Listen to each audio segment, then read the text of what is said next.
কলকাতা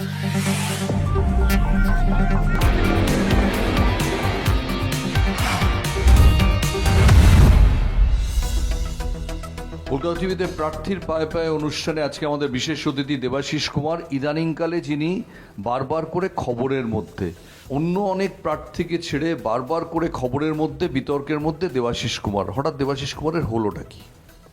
আমার মনে হয় একটু গুরুত্ব বাড়লো আর কি, সেই জন্যই বারবার আসছে, গুরুত্ব হয়তো একটু বেড়েছে। বিরোধী প্রার্থী, প্রধান বিরোধী স্বপন দাশগুপ্ত, তিনি আমাদের বলেছেন এইসব সোনা পাপ্পু, তারপরে কি ইডি হয়েছে তিনি কিছু জানেন না, কিন্তু তিনি অবাক হয়ে যাচ্ছেন এই সোনা পাপ্পু এরিয়ায় এত ঐশ্বর্য করলো কি করে, এবং ঠাড়ে ঠোড়ে বলতে চাইছেন যে আপনার সঙ্গে কোনো যোগাযোগ আছে।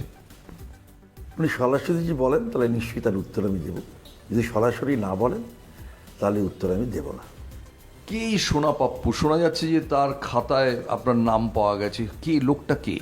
যদি এরকম পাওয়া যায় এবং যারা দেখাবেন তখন আমি উত্তর নিশ্চয়ই দেবো। যতক্ষণ আমি যদি কিন্তু হতে পারে এর উপর উত্তর হয় না। ইডির তলবটা কেন হঠাৎ করে? এত বছর ধরে কখনো দেবাশিস কুমারের সঙ্গে কোনো ইডি শব্দটা আসেনি, এবার কি হলো কি? আমি যা বলার 4th মে আমি বলবো, তার আগে খালি শুনে যাচ্ছি, বলারটা 4th মে। অনেকের মনে হচ্ছে যে রাসবিহারী কেন্দ্রের হাই প্রোফাইল প্রার্থী বিজেপির, তার অনেকের সঙ্গে ঘনিষ্ঠতা আছে, তার পথ নিষ্কণ্টক করার জন্য এটা বিজেপির পক্ষ থেকে একটা চেষ্টা যে অপোনেন্টকে প্রেশারের মধ্যে, ট্রাবলের মধ্যে রাখা। আপনি কি মনে করেন?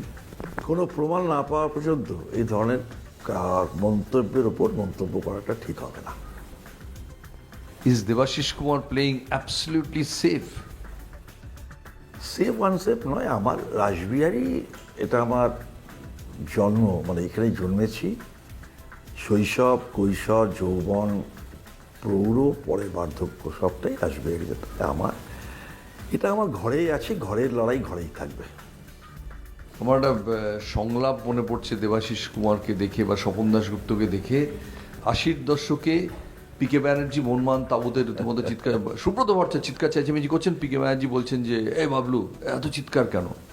তো বাবলু তাকে থামিয়ে দিয়ে বলছেন যে আপনি কি বুঝবেন মশাই, আপনি তো পেশাদার কোচ, আজকে এখানে কালকে ওখানে, আর আমি মনমান হারলে বাবলু জিতলে বাবলু, শুধু আমাকে তো চেঁচাতে হবেই। তো দেবাশিস কুমার কি এই রাসবিহারী এরিয়ার বাবলু ভট্টাচার্য?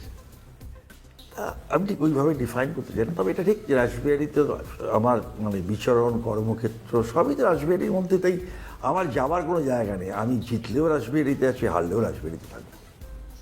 রাসবিহারী কেন্দ্রের এই যে সমস্ত মানুষ, তারা জানেন যে যে কোনো সমস্যায় দেবাশিস কুমারকে তারা পাশে পান, যে কোনো, সেটা তার মরা পোড়ানো হতে পারে, সেটা তার বাড়িতে অন্নপ্রাশন হতে পারে, যে কোনো কিছুতে হতে পারে, ডোর টু ডোর সবসময় দেবাশিস কুমার হাজির।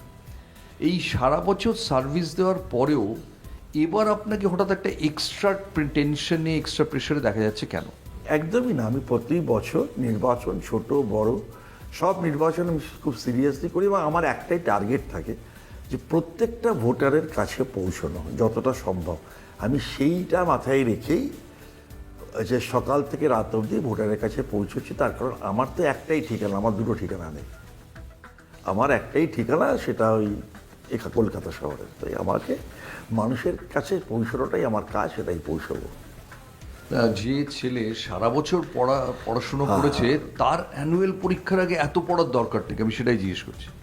না, পড়ার দরকার নেই, কিন্তু একটা জিনিস মাথায় রাখতে হবে, ঝালিয়ে নেওয়াটা খুব জরুরি ভালো নম্বর পাওয়ার ক্ষেত্রে।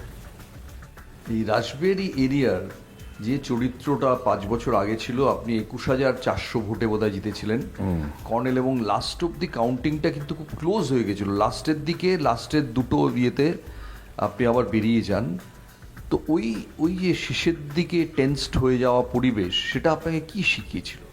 আমি আবার বলি, বোধহয় একটু কোথাও তথ্যে বলেছে, আমি ফার্স্ট রাউন্ডে কিছুটা পিছিয়েছিলাম, তারপর থেকে আর আমি পিছোইনি। ঠিক আছে, বুঝতেই পারছেন, আমি যখন রাসবিহারীতে দাঁড়াই তার আগে 2019 সালে লোকসভা নির্বাচনে রাসবিহারীতে তৃণমূল কংগ্রেসের যিনি পার্লামেন্টের ক্যান্ডিডেট ছিলেন, তিনি প্রায় 5,500 ভোটে রাসবিহারীতে পিছিয়েছিলেন। ওভারঅল তিনি জিতেছিলেন, কিন্তু রাসবিহারীতে পিছিয়েছিলেন। তো সেইখান থেকে আমার ইনিংস শুরু হয়। আমি যখন শেষ করি তখন 21,400 ভোটে এগিয়ে গিয়েছি।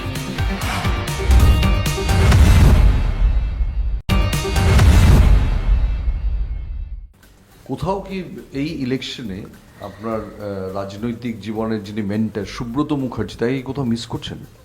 সুব্রতদা নিশ্চয়ই থাকা না থাকা তো একটা খুব বড় কথা। সুব্রতদা থাকলে অনেক কঠিন সময়েও তার অনেক উপদেশ পাওয়া যেত, সেটা নিশ্চয়ই পাওয়া যাচ্ছে না। আমরা এই যখন স্বপন দাশগুপ্তকে ইন্টারভিউ করি আমরা একটা অন্যতম থাম্বনেল করেছিলাম দেবধামে স্বপন। দেবধাম, সেখানে আপনি স্বপ্ন দেখছেন যে যেটা হচ্ছে দেবাশিস কুমারের গড় সেখানে হারানোর, যেখানে তিনি নির্দল প্রার্থী হিসেবে তৃণমূলের প্রার্থীকে হারিয়ে দিয়েছিলেন। এই এলাকাটার মধ্যে কি আছে, কি আপনি সার্ভিস দেন এদের যে এরা সারা বছর আপনার সঙ্গে থাকে? দেখুন, আমি কথা বলি, আমি ব্যারিস্টার নই, খুব বড় ব্যারিস্টার নই, আমি বড় ডাক্তার নই, ইঞ্জিনিয়ার নই, দার্শনিক নই, খুব বড় সাংবাদিকও নই। তাই আমার একটাই ইউএসপি, 24/7 365 ডেজ মানুষের সঙ্গে থাকা, সেটাই আমি করি। এবারের নির্বাচনে আপনি একজন পোড় খাওয়া রাজনীতিবিদ, অনেকে বলছেন যে হাওয়া বিজেপির দিকে ঘুরছে, হাওয়া অন্যরকম, নানান স্পেকুলেশন শোনা যাচ্ছে। আপনার এবারের নির্বাচনের চরিত্রটা কি তফাৎ দেখছেন 2021-এর চেয়ে? নির্বাচনটা একটা দল তার সরকারকে কাজে লাগিয়ে দখল করতে চাইছেন, যেটা আমাদের এই যে ফেডারেল স্ট্রাকচার, সেই স্ট্রাকচারটার একটা বিপন্নতা দেখতে পাচ্ছি। না, সেটা তো দল 2021-এও দখল করতে চেয়েছিলেন, এবার কি আরো বেশি করে আম্পায়ার নিয়ে খেলছেন?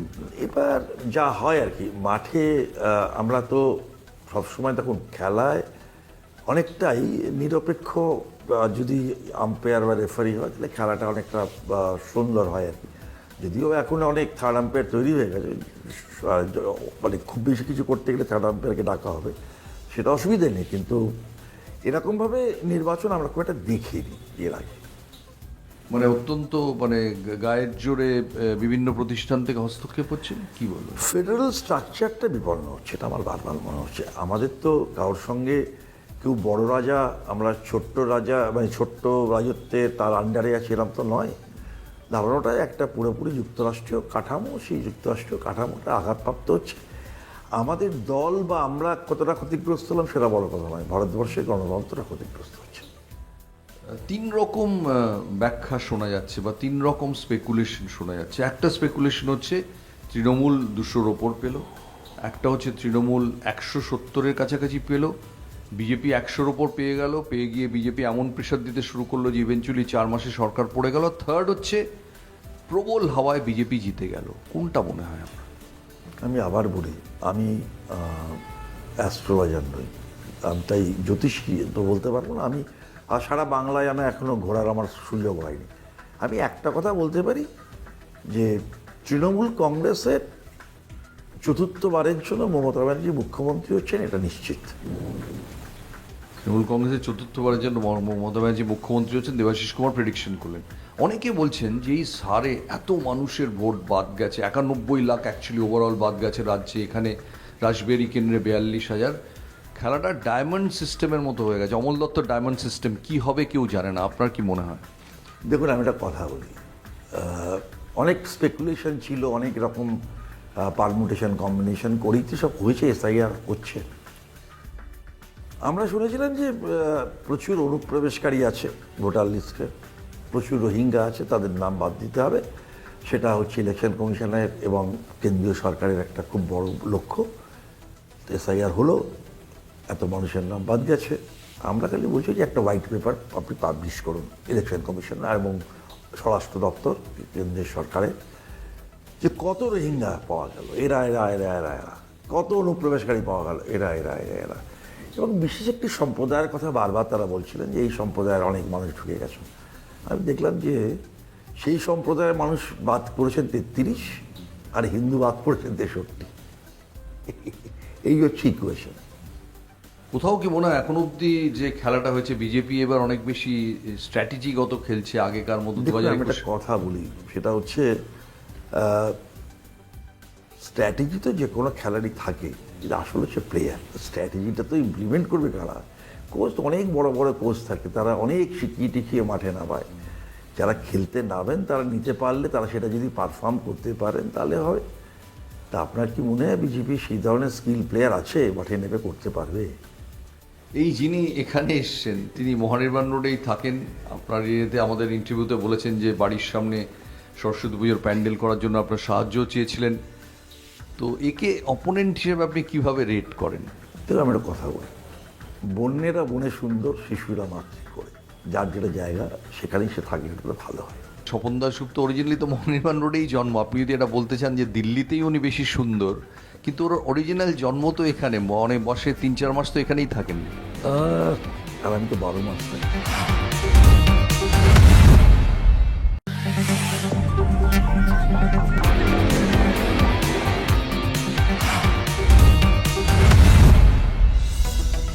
আবার জিজ্ঞেস করছি যে এই নির্বাচনের এই চরিত্রটা কি দেখছেন, যে মানুষ কি চাইছে এবারে? কারণ অনেকে বলছে তৃণমূলের করাপশন একটা এতে বড় ইস্যু হতে পারে। করাপশান কি করাপশান নেই তো ডিবেটেবল, বহুত বিতর্ক আছে, থাকতেই পারে, করুক, এবং হেলদি ডিবেট হওয়া উচিত।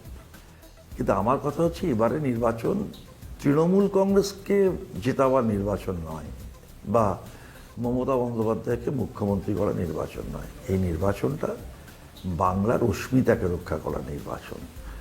বাংলার যারা মনীষীদের অপমান করেন, রবীন্দ্রনাথকে রবীন্দ্রনাথ সান্যাল বলেন, জন্মস্থানটা বোলপুর হয়ে যায়, ঋষি বঙ্কিমকে বঙ্কিম দা বলার মতো সাহস দেখাতে পারেন, রামকৃষ্ণদেবকে স্বামী রামকৃষ্ণ বলেন, এই নির্বাচনটা যারা এটা অপমান করেন তাদের বিরুদ্ধে রায় দেওয়ার নির্বাচন। এই নির্বাচন শুধু একটা রাজনৈতিক দল নয়, যারা বাংলাকে দখল করতে চায়, বাংলার সংস্কৃতিকে দখল করতে চায়, তাদের বিরুদ্ধে রায় দেওয়ার নির্বাচন। আপনি তো এমন ভঙ্গিতে বলছেন যেন বিজেপি বর্গী, সেই আমাদের ছিল বর্গী এলে তো সে বিজেপি কি বর্গী? 100 বার আমি মনে করি বর্গী বলাটা ঠিক হবে না, বর্গী ডেফিনেশন আমি বলতে চাই না, তবে এটা ঠিক বাংলায় মানে রাজনীতি করতে গেলে বা বাংলা শাসন ক্ষমতায় আসতে গেলে বঙ্কিমচন্দ্র চট্টোপাধ্যায়কে বঙ্কিমদা বললে বাংলার মানুষ মেনে নেবে না, এটা আমার বক্তব্য। ওরা বলছেন যে বিজেপি এলে কলকারখানা বাড়বে। আপনার এরিয়াতে ক্যালকাটা কেমিক্যাল ছিল যেটা বন্ধ হয়ে গেছে। বিভিন্ন জায়গায় শিল্পে আরও বেশি লগ্নি বাড়বে, মানুষ আবার নতুন দিনের মুখ দেখবে। আমি প্রসঙ্গটা আপনি এলেন বলেই বলছি, ক্যালকাটা কেমিক্যাল বন্ধ হয়ে গেছে তো ঠিক, যারা মালিক ছিলেন তারাই বন্ধ করেছেন, না তাদের সময় কোনো শ্রমিক অসন্তোষে বন্ধ হয়েছে, না তারা কাউকে বিক্রি করে দিয়েছিলেন, সেটা আমি জানতে চাই। আমার কাছে তথ্যটা পরিষ্কার নয়, সেটাই আপনাকে একটু খোঁজ নিয়ে দেখবেন তো কী হয়েছিল ঘটনাটা, যারা বলছেন এই কথাগুলো। আর একটা কথাগুলো তথ্য দিলে আপনাদের কাছে ওনারা, আমি সেদিনকে আপনি অনেকে অনেক জায়গায় ওনারা অনেক রকমভাবে বলছেন, আমি একটা লিফলেট বার করছি যে বিজেপি পার্টি কি বলছে আর বিজেপির গভর্নমেন্ট কি বলছে। একটা লিফলেটের কপি আমার কাছে অলরেডি এসে গেছে, আমি সেভাবে করেছি। আমি 2-1টা সেগমেন্টে বললে আপনার পক্ষে ক্লিয়ার হবে। একটা যদি আমি বলি, যেটা মেন আপনি এক্ষুনি বললেন যে অর্থনীতি উন্নয়ন, এটা আমি যদি বলি, বিজেপি দল বলছে গত 15 বছরে বাংলার অর্থনীতি ক্রমেই পিছিয়ে পড়েছে, এটা বিজেপির বক্তব্য। আর নীতি আয়োগ কি বলছে? নীতি আয়োগের তথ্য অনুযায়ী 2011 সাল থেকে বাংলার জিডিপি 4 গুণ বৃদ্ধি পেয়েছে, উল্লেখযোগ্যভাবে বেড়েছে ক্যাপিটাল এক্সপেন্ডিচার। এটা আমার কথা নয়, নীতি আয়োগের কথা। কলকাতা একটি অর্থনৈতিকভাবে মৃতপ্রায় শহরে পরিণত হয়েছে, কে বলছে? বিজেপি বলছে। আর নীতি আয়োগ কি বলছে? 2026 সালে হিসেব অনুযায়ী কলকাতা ভারতের 3য় ধনীতম শহর, যার জিডিপি 12.45 লক্ষ কোটি টাকা, যা বেঙ্গালুরু ও চেন্নাইয়ের থেকেও বেশি। এটা কে বলছে? নীতি আয়োগ বলছে। বাংলা সেই সব রাজ্যের তুলনায় ক্রমেই পিছিয়ে পড়েছে যেখানে সত্যিকারের সুশাসন আছে ও উন্নয়ন আছে। কি বলছে? দেশের রাজ্যগুলির মধ্যে, এটা নীতি আয়োগ বলছে, দেশের রাজ্যগুলির মধ্যে পশ্চিমবঙ্গের অর্থনীতি 6ষ্ঠ বৃহত্তম, যা বিজেপি শাসিত দিল্লি, রাজস্থান, মধ্যপ্রদেশ, হরিয়ানার থেকে এগিয়ে। 2022 থেকে 24 সময়কালে বাংলার বৃদ্ধি গুজরাট ও মহারাষ্ট্রের থেকে বেশি ছিল, নীতি আয়োগ বলছে। আরেকটা বলে শেষ করি, উন্নয়ন উল্টো পথে চলছে, এটা বলছে বিজেপি। দারিদ্র্যের চাপ ক্রমেই বাড়ছে, মানুষের জীবিকাও সংকটে, এটা হচ্ছে বিজেপির বক্তব্য। আর নীতি আয়োগের তথ্য অনুযায়ী সাস্টেনেবল ডেভেলপমেন্ট গোলস বা SDG ইন্ডেক্স অনুযায়ী 2020-21 থেকে 2023-24 মধ্যে বাংলার উন্নয়নের হার দেশের সর্বাধিক ছিল। 1 থেকে 8 স্কেলে সর্বোচ্চ হচ্ছে 8। বাংলার দারিদ্র্যের সূচক জাতীয় গড়ের নিচে এবং একাধিক বিজেপি শাসিত রাজ্যের তুলনায় কম। এই পরিসংখ্যানটা আপনি কি আর ভোটারদের নীতি উপর- আয়োগে ভোটারদের পাঠিয়ে দিচ্ছে আমি। আচ্ছা। এটা একদম ভোটারদের কাছেই যাবে এবং ভোটাররা দেখবেন এই বিজেপি দল কি বলছে আর নীতি আয়োগ কি বলছে। ভোটাররা হয়তো ব্যক্তিগতভাবে দেবাশিস কুমারের কাছে পরিষেবা পেয়েছে, but that does not stop them from complaining about Trinamool, complaining about Trinamool's activities, complaining about the way Trinamool performs. এই অভিযোগের কথাগুলো কি শুনলেন, যেগুলো আপনারা মনে হয় কারেকশন করা উচিত? নিশ্চয়ই অভিযোগ থাকবে, অভিযোগের কারেকশন হবে, এটাই তো নিয়ম গণতন্ত্রে। একটা মানুষ, আমি যেভাবে কাজটা করব, যে আমার ধ্যান ধারণা থেকে করব, সেটা ভুলও হতে পারে মানুষের কাছে, সেটা মানুষ এটাকে অ্যাকসেপ্ট না করতে পারে। মানুষ বলতেই পারে তুমি এটা এভাবে ভাববে না, এইভাবে ভাববে। তা আমি তো সবসময় শিক্ষার্থী, মানুষের কাছে তো লেসন নেওয়ার জন্যই আমার যাওয়া। মানুষ কি বলছে? দেখুন, আমার মতো আমি রাজবাড়িতে আর কেউ ঘুরেছে কিনা যাই না, অন্য জায়গা তো অনেক কম লোক ঘুরেছেন। আমি পায়ে হেঁটে প্রতিদিন অন্তত 14-15 কিলোমিটার হাঁটছি, একদম হেঁটে হেঁটে ভোটারের বাড়ি বাড়ি পৌঁছে। কোনো ট্রেনার আছে নাকি ইলেকশনের আগে স্পেশালি অ্যাপয়েন্টেড ট্রেনার? আমি এত ভোটারের সঙ্গে পার্সোনাল গিয়ে মিট করেছি এবং আমি এরকম রাস্তার উপর দিয়ে হাত জোর করে চলে যাচ্ছি না, একদম ঘরে পৌঁছে যাচ্ছে। নিশ্চয়ই কার কোনো অভিযোগ আছে, একদম নেই বললে তো ভুল হবে। তবে সমস্ত অভিযোগটা না অন্যদিকে ঘুরে গেছে। যে মানুষগুলো এসআইআর এর লাইনে ঘন্টার পর ঘন্টা দাঁড়িয়ে ছিল, তাদের কাছে এখন ওই অভিযোগের থেকে অস্তিত্বটা রক্ষা করাটা বড় হয়ে গেছে। আপনার কথা অনুযায়ী বিজেপির যেটা মেন অস্ত্র সেটাই বুমেরাং হয়ে গেছে। দেখুন, আমি আবার বলি, এই যে 4 নভেম্বর থেকে এসআইআর এর কাজ শুরু হয়েছে, আজকে 13ই এপ্রিল। পশ্চিমবাংলায় তৃণমূল কংগ্রেস ছাড়া আর কোনো রাজনৈতিক দলের কাউকে পায়নি মানুষ যে এই এসআইআরে মানুষকে সাহায্য করেছে।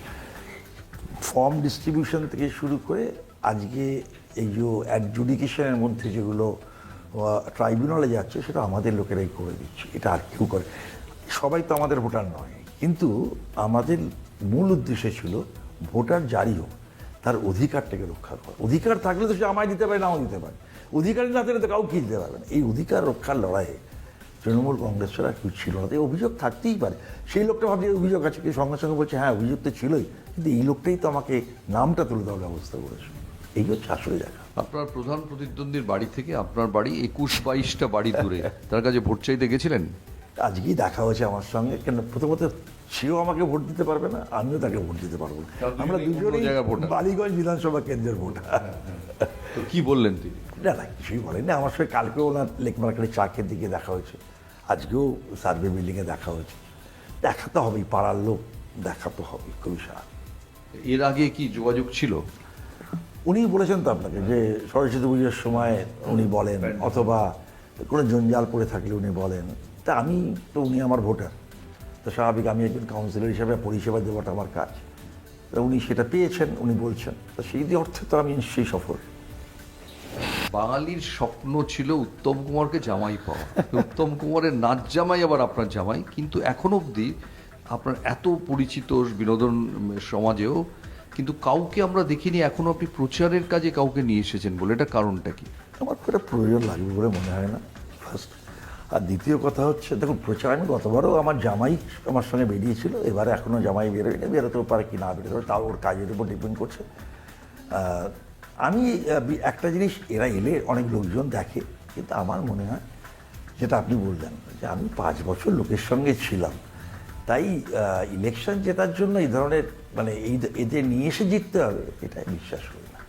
কিন্তু অনেক সময় হয় যে আপনি হয়তো কারোর সঙ্গে আছেন, কিন্তু আপনার দল সম্পর্কে হয়তো মোহভঙ্গ হচ্ছে, তখন সেই হাওয়াটা আপনারও গায়ে লেগে যায়। এরকম কোনো সম্ভাবনা দেখতে পাচ্ছেন? আমি খুব পরিষ্কার বলতে চাই, আমার সুবিধে অসুবিধে যাই হোক, দীর্ঘদিন রাজনীতিতে থাকা এবং পাবলিক লাইফে থাকা এবং বিভিন্ন জায়গায় থাকা।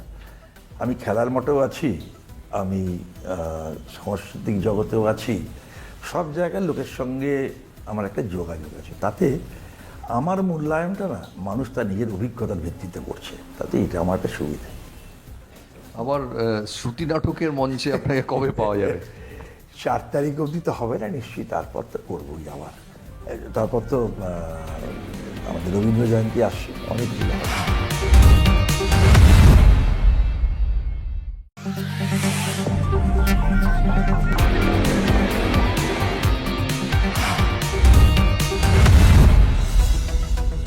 বিজেপি কিন্তু দাবি করছে, খুব জোরালো দাবি করছে, যে পশ্চিমবঙ্গে শিক্ষা ব্যবস্থা চুরমার হয়ে গেছে, পশ্চিমবঙ্গে লগ্নি নেই, কোনো শিল্প নেই, সবাইকে বাইরে পড়তে চলে যেতে হচ্ছে, পশ্চিমবঙ্গে আইন শৃঙ্খলা মারাত্মকভাবে ভেঙে পড়েছে। রাসবিহারী কেন্দ্র কি তার মধ্যে পড়ে না? আমি দুটো প্রশ্নের উত্তরটা আমার মনে হয় ভালোই এই প্রসঙ্গটা ওঠায়। একটা হচ্ছে, আমি সেদিনকে শুনছিলাম যে স্বপনবাবু নাকি বলছেন যে সব লোক নাকি বাইরে চলে যাচ্ছে, এটা বৃদ্ধদের জায়গা হয়ে গেছে। মানে কবে যাচ্ছেন ওনার বক্তব্য 2011-এর পর থেকে যাচ্ছে। উনি কবে বাংলাটা কলকাতা ছেড়েছিলেন, সেটা কি 2011-এর আগে না পরে? ফার্স্ট। দ্বিতীয় কথা হচ্ছে, উনি তো শিক্ষিত মানুষ। আমার মনে হয় যে এখন আমি ব্যাঙ্গালোরে আছি না হায়দ্রাবাদ আছি না আমি ইংল্যান্ডে আছি, কাজের ক্ষেত্রে এটা কোনো সমস্যা না। এখন তো ওয়ার্ক ফ্রম হোম, আমি কলকাতায় বসে ইংল্যান্ডের কাজ করতে পারি, এবং তুমি জানোই না ঘটনাই ঘটে। তাই এটা খুব বড় কথা নয়, কিন্তু আমার যেটা বলার আছে সেটা যে বিজেপি বারবার বলার চেষ্টা করছে যে পশ্চিমবাংলায় আইন শৃঙ্খলার অবস্থা নাকি খারাপ। মানে রাসবিহারী কোনো গলিতে, লেক মার্কেটের গলিতে রাত্রির 12টার সময় কি নির্বিঘ্নে হেঁটে যাওয়া যায়? আমি এটাই খুব ভালো, এই প্রসঙ্গটা আমার বলার আছে। সেটা হচ্ছে বিজেপি দল, আমি আগেও যেটা বললাম, বিজেপি দল বলছে পশ্চিমবঙ্গের আইন শৃঙ্খলা সম্পূর্ণ ভেঙে পড়েছে, কোনো শাসন ব্যবস্থা নেই। বিজেপির কেন্দ্রীয় স্বরাষ্ট্র মন্ত্রকের অধীনে national crime records bureau NCRB বলছে 2025 সালের রিপোর্ট অনুযায়ী কলকাতা টানা 4র্থ বছরের জন্য ভারতের বড় শহরগুলির মধ্যে সবচেয়ে নিরাপদ। কে বলছে? এনসিআরবি। নাম্বার 2, কলকাতার অপরাধের হার উদ্বেগজনক, পরিস্থিতি হাতের বাইরে। কে বলছে? বিজেপি বলছে। এনসিআরবি কি বলছে? বড় মেট্রো শহরগুলির মধ্যে সবচেয়ে কম অপরাধ নথিভুক্ত হয়েছে কলকাতায়, প্রতি লক্ষ মানুষের মধ্যে মাত্র 83.9, যা জাতীয় গড়ের তুলনায় অনেক কম। নাম্বার 3, কলকাতায় নারীরা, যেটা আপনি বলছিলেন, নারীরা নিরাপদ নন, এটি মহিলাদের জন্য সবচেয়ে বিপজ্জনক শহরগুলির মধ্যে একটি, এটা বলছে বিজেপি। আর এনসিআরবি কি বলছে? কলকাতায় প্রতি লক্ষ জনসংখ্যার মধ্যে মহিলাদের বিরুদ্ধে অপরাধের হার 25.7, যা 2022 সালের পরবর্তী সময় কমেছে। চেন্নাই ছাড়া বাকি সব মেট্রো শহরের পরিস্থিতি এর চেয়ে খারাপ। 4, পশ্চিমবঙ্গের সামগ্রিক অপরাধ পরিস্থিতি ভয়াবহ এবং তা ক্রমশ আরও খারাপ হচ্ছে। পশ্চিমবঙ্গের নীতি আয়োগ, এই এনসিআরবি বলছে পশ্চিমবঙ্গের সামরিক অপরাধের হার প্রতি লক্ষ জনসংখ্যার 194.9, যা ভারতের বহু রাজ্যের তুলনায় কম। কিন্তু আজকে অভয়ার মাই তো একটা চূড়ান্ত দলিল যে পশ্চিমবঙ্গের যে নারীর ওদিকে কিভাবে বিপন্ন হয়েছে, সেটাই কি একজন প্রার্থী হিসেবে দাঁড়িয়েছেন? আমি আবার বলি, অভয়ের প্রসঙ্গটা আমার মনে হয়, আমার খুব খারাপ লাগছে যে একজন এরকম ঘটনার পরে যারা সবথেকে বেশি সেই পরিবার দায়ী করলো, যারা তদন্ত যারা করছিলেন সেই তদন্তকারীকে, তারা বললেন যে তদন্তটা ঠিক হয়নি। সেই তদন্তটা কেন্দ্রীয় সরকারের অধীনে হচ্ছিল, তাদের মন্তব্য করছিল।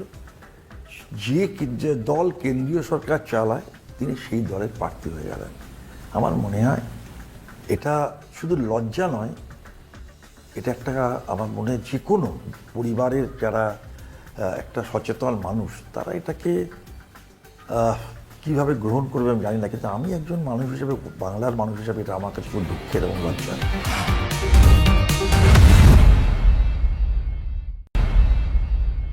আপনার কেন্দ্রে অনেক মহিলা ভোটার আছেন, তারা হয়তো ব্যক্তিগতভাবে আপনার কাছ থেকে পরিষেবা পেয়েছেন, কিন্তু তারা কি বলছেন না যে আপনার কাছ থেকে পরিষেবা পেলেও আপনার দল সম্পর্কে আমরা খুব ক্ষুব্ধ, কারণ মহিলাদের অধিকার? আবার বলি, মহিলাদের অধিকার যদি কেউ দিয়ে থাকে সেটা এই সরকার দিয়েছে, আর কেউ দেয়। তার কারণ এই অনেক মজা করেন, একটু গিমিক করেন, কৌতুক করেন, এই লক্ষ্মীর ভাণ্ডার অমুক তমুক নিয়ে। আপনি বলুন তো, 1,500 টাকা করে একটা বাংলার মেয়েরা পান, এটা কি শুধু একটা টাকা? এটা তো বাংলার মহিলাদের সম্মান, তাদের তো আমরা মুখে অনেক ওম্যান এম্পাওয়ারমেন্টের কথা বলি, এটা তো সেটারই একটা স্টেপ। আজকে প্রতিটি পদক্ষেপে একটা মহিলাকে যে হাউসওয়াইফ থাকে তাকে 1 টাকা থেকে 100 টাকা সবটাই কারো না কারোর উপর নির্ভর করতে হয়, কোথাও সন্তান, কোথাও তার বাড়ির যিনি স্বামী থাকেন বা যার কেউ থাকেন। আজকে সেই মহিলাটা যদি তার নাতিকে বা তার ছেলেকে একটা সামান্য একটা বিস্কুটে কিনে দিতে চায়, তাহলে তার স্বামী অথবা যারা বাড়িতে পুরুষ কারোর উপরে নির্ভর করতে হয়।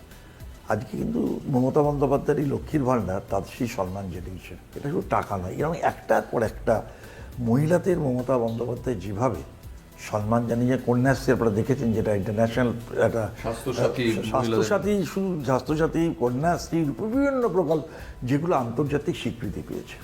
তাই স্বাভাবিকভাবেই যারা এই কথাগুলো বলছেন তারা একবার বলছেন লক্ষ্মীর ভাণ্ডার খারাপ, আবার বলছেন আমরা ক্ষমতা এলে 3000 দেবো। তো এটা তো সোনার পাথর বাটি হয়ে গেছে, কিন্তু বাংলার মানুষ ওগুলো বিশ্বাস করে না। ওনারা 16 মাস আগে দিল্লিতে বলেছিলেন যে ক্ষমতায় এলে মহিলা সুরক্ষা যোজনা বলে 2500 টাকা করে মাসে দেবেন। 16 মাস হয়ে গেছে, এখনও তারা কেউ পাননি। 10,000 টাকা করে বিহারে দেওয়ার কথা ছিল, সবই মানুষ জানেন, তাই মানুষ তো বিশ্বাস করছে না। কিন্তু 15 বছর ধরে যে একটা সরকার যদি ক্ষমতায় থাকে, অনেক সময় স্বাভাবিকভাবেই তার প্রতি একটা বিতৃষ্ণা জন্মায়। সেই আঁচটা কি বিজেপি পেয়ে কাজে লাগাতে পারছে না বলে মনে হয়, যেখানে আম্পায়ার তাদের সঙ্গে? একদম ঠিক। মানে আমি এটা মনে করি যে কোনো সরকারই, যে সরকারি হোক, একটা তো নিশ্চয়ই অ্যান্টি ইনকামবেসি তৈরি হয়, এটা তো অস্বীকার করা যায় না। কিন্তু দুটো জিনিস দেখতে হবে, যে অ্যান্টি ইনকামবেসিটা কত শতাংশ অ্যান্টি ইনকামবেসি হয়েছে ফার্স্ট। সেকেন্ড কথা হচ্ছে যে আমরা দেখেছি বামফ্রন্টে 34 বছর সরকার একসঙ্গে চলে গেছে, তাই এটা নতুন কিছু নয়। আর পশ্চিম বাংলায় রাজনীতিতে দলীয় সংগঠনের একটা খুব বড় ভূমিকা আছে। এই যে অন্যান্য জায়গায় ভোটার লিস্টের কাজ, এই বিহারে হয়েছে, মহারাষ্ট্রে হয়েছে, কোথাও বেড়েছে কোথাও কমেছে, সেখানকার যারা বিরোধী দল তারা এই লড়াইটা দিতে পারেনি। কিন্তু পশ্চিম বাংলায় নভেম্বর থেকে এপ্রিল কন্টিনিউ কিন্তু তৃণমূল কংগ্রেস প্রত্যেকটা স্টেপে স্টেপে লড়াইটা করে গেছে। ইভেন ভারতবর্ষে কোথাও হয়নি, চিফ মিনিস্টার নিজে সুপ্রিম কোর্টে অ্যাপিয়ার হয়েছে। আজকে এই যে 32 লক্ষ লোকের নাম বাঁচলো, এটা তো চিফ মিনিস্টার এই মুভমেন্টটা করেছেন বলে হয়েছে। তাই স্বাভাবিকভাবে এই 32 লক্ষ শুধু মানুষ নয়, তাকে দেখা দেখি অনেক মানুষ আজ মমতা বন্দ্যোপাধ্যায়ের কাছে কৃতজ্ঞ যে তাদের ভোটাধিকারটা সুরক্ষিত হয়েছে। অনেকে এই ভোটের দিন এখন বলা হয় যে তৃণমূল যেতে তার একটা বড় কারণ তৃণমূল ভোটটা করাতে পারে। এবার যেরমভাবে পুলিশ থেকে শুরু করে সমস্ত মেশিনারি খোলনলচে বদলানো হয়েছে, তাতে ভোটের আগের দিন রাত্রিরে আপনাকে কি অ্যালজোলাম খেতে হবে? এটা ওটা কি বুঝেন না বলে কথাগুলো বলেন। ভোটের আগের দিনে সংগঠন লাগে না, সংগঠনটা সারা বছর লাগে। ওরা তো সমস্যাটা হচ্ছে ওরা এজেন্সিকে দিয়ে কাজ করে, banner, poster, voter slip agency distribute করে। তাই ওরা ঠিক বুঝবে, আমরা ভাবেন যে আগের দিন বোধহয় তৃণমূলের লোকেরা লাগবে না, 365 দিন মানুষের সঙ্গে থাকেন। তাই ভোটের দিন যদি কোনো তৃণমূল নেতা বা কর্মী রাস্তায় নাও নামেন, তাহলেও